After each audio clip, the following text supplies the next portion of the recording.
Hey, Michael Lindsay here from Vital MX, and welcome back to another episode of, I guess we'll call this one Rumor Mill. It's sort of a mix of rumors slash pretty confirmed information slash stuff we're seeing publicly.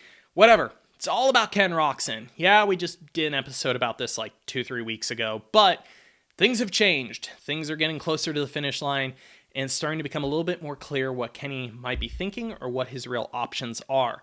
So last episode we talked about what the potential factory team options were. We kind of went over the ones we thought they were plausible, but we also mentioned that all of them were a really thin chance. The only thing we were really sure of is a good source had told us that Kenny had purchased a Cowie to test. And we've heard since from the same sources he may have already acquired a couple. That leads into the latest thing that happened today with him posting himself riding a 2023 Yamaha YZ450.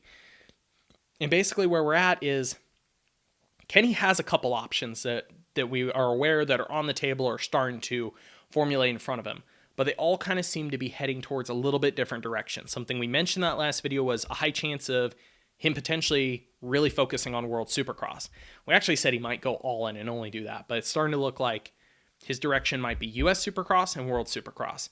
Before we get into the 2, 3, maybe even 4 options that are truly available to him, we're going to have a little backstory really quick to make this make sense. So if you checked out the interview this morning, we posted with Adam Bailey. He's one of the main guys behind SX Global, which is running that new FIM World Supercross Championship. Yeah, he said they basically did pay Kenny to be there, and they're willing to next year. That's paraphrasing in short. We talked a little more about like bringing in names like that. Is it worth it paying them, etc. So in the 2 rounds this year, the rumor, and it's pretty well confirmed by a lot of sources, is it looks like Kenny was getting $200,000 to $250,000 a race to be there. So around $500,000 over 2 races.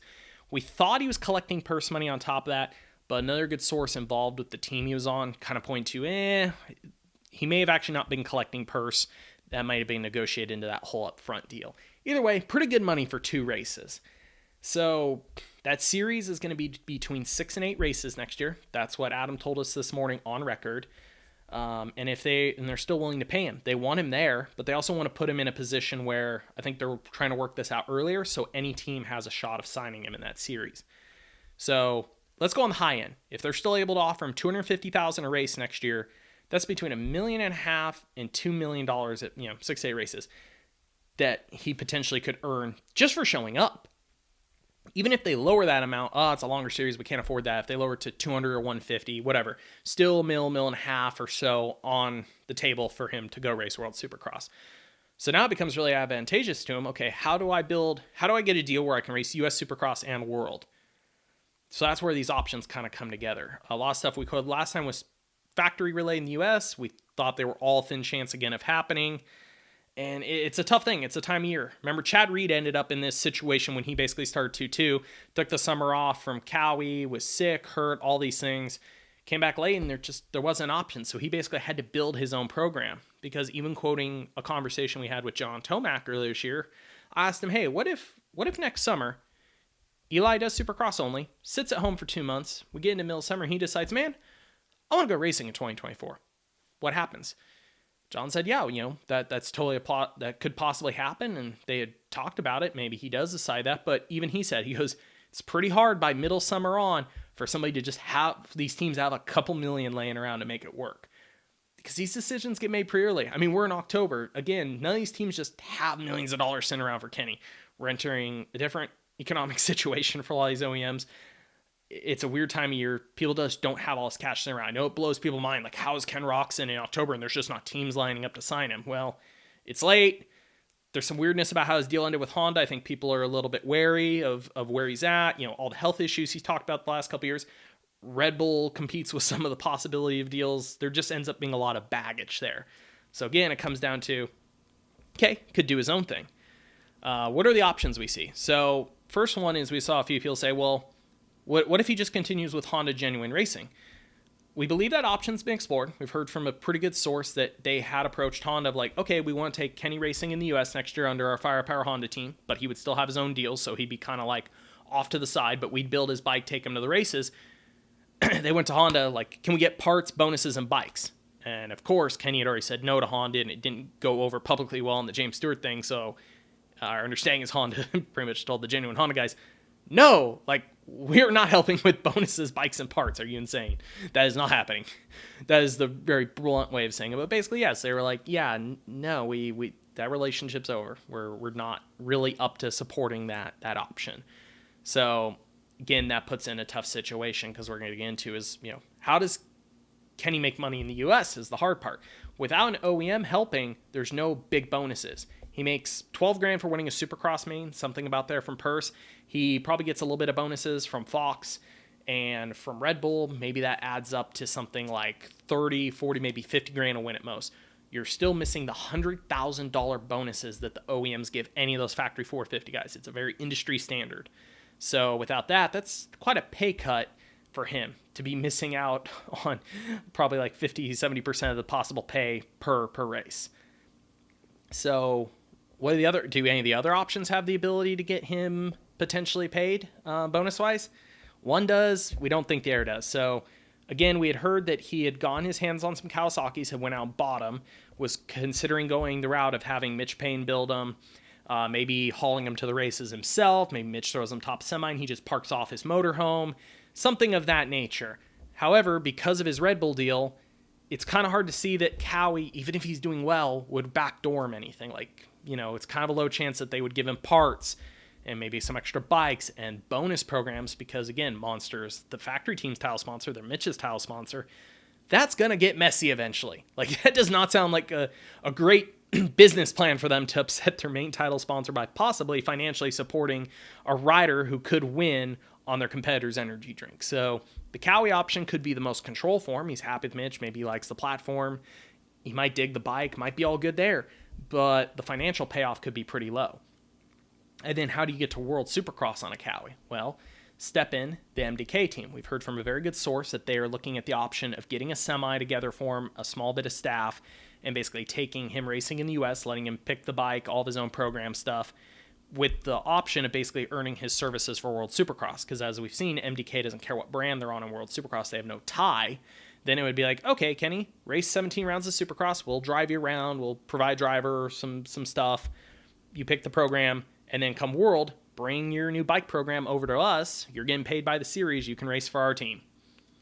Pretty good option. Good chance again at making money in World, but not really much of a chance of making money in U.S. No real help from Cowie. He'd be buying the bikes, buying the parts, paying Mitch something for his services. Mitch isn't going to do it all for free. Could get expensive. Could be anywhere from $50,000 to $80,000 built bike. He's probably going to need 6 bikes because he's going to need 6 engines, 3 practice, 3 race. Again, it all adds up. Probably $500,000 like that for technical equipment. Then comes in the option we've seen pop up today. People were wondering, how the heck did he get his hands on a 2023 Yamaha YZ450 already? It's not one of Star's bikes. It's clearly pretty stock. It's at Club MX. He rode at South Carolina at Club MX's facility on that bike today. How did Club get one? One in 2 ways.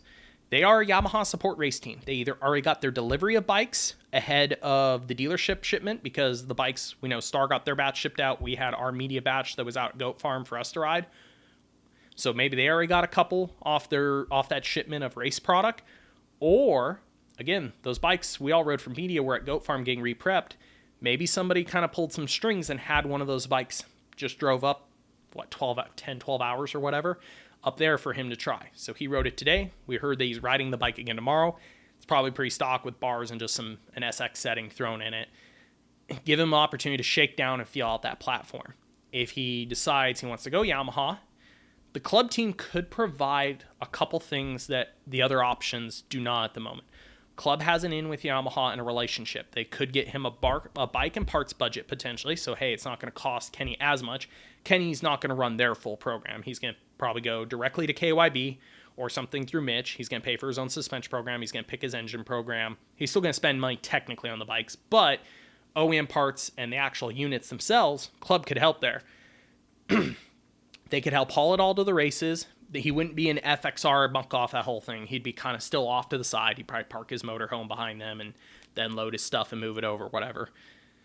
So they have the opportunity there. And possibly with that Yamaha relationship, there might be the door to get him on a bonus program. Get that money flowing in the U.S. And then Club could do exactly what Honda Genuine did this year. Take him World Supercross racing, have 3 of their regular guys on the team that have the full kit, that are FXR that are muck off, the whole 9 yards, and then have Kenny on his own bike with maybe some Club MX logos on it, but primarily his Red Bull, his Fox, his own look, and race World Supercross for them. Again, getting that upfront money from the series, helping the club guys try to go for that team championship. Look good for Yamaha. Maybe they seem to be maybe an OEM that's a little more interested in World than some of the others. Again, potentially that could be one of the best financial routes for him. So it comes down to now, what platform does he feel like he's going to be better on? The Yamaha, the Kawi? Who does he want to work with technically? Is that all going to work? And then does that outweigh the financial option in the two? So we think that's where it's at right now. We think the pure US options have kind of dried up again because of the timelines. Just nobody really has anything, I think, for him at the moment that really would work. And again, I think at this point he's starting to lean towards needing an option that allows him to do World cleanly, through a contract. So it financially could be his best option. And it would be interesting to see where Kenny goes. Does he do a year or two of that style format, like US and World? And as World keeps growing their schedule, if they make their goal of 14, 15 rounds down the road, does he just go World full time? A couple options here for him. I think he's in a very interesting place in his career where I think he's willing to change up how he does things. He could be the face of that. As we talked about in the last video, again, it makes it really fun. But we'd think at this point it would be a bit shocking to us to see him end up on a really established U.S. factory program. We think it's either going to be his own program sort of supported through something exists, or something of that nature. So we'd love to hear your thoughts in the comments section below. One other thing actually we'll throw in here at the end. I keep seeing this one pop up because in the last video, people are like, why did you not mention TLD Gas Gas? Well, two things. One, Troy Lee Designs. He's going to likely stay with Fox. Yes, that seems like one minor thing. But without the Fox deal, we don't think that TLD Gas Gas has much budget. Also, from some other sources we've heard there is Gas Gas, they were looking at running a second 450 guy this year. It would have been Colt Nichols was trying to. We had heard that they weren't going to okay the technical budget and things of that nature until after Barsha potentially retires after next year. Then maybe they go 2 450 guys. But just the information we had received, we really thought that Red Bull KTM was 10 times more likely than TLD Gas Gas. That's the main reason we haven't brought it up in any of those videos, and the main reason I still don't consider it much on the options list. That's why we don't bring it up. So just want to clear that up because that got brought up a lot in the last comment section. So we're at the end of this one. Throw your thoughts, your questions in the comments section below. What do you guys think is the most likely of this? Does it make sense? I'm rambling here a lot, first off, but all the situations, what do you think of them? Are you surprised we're at this point with Kenny? Does it make sense we're at this point? What would you like to see happen? And what do you think he'll end up choosing? Thank you guys for watching. Thumbs up, like, subscribe. See you later.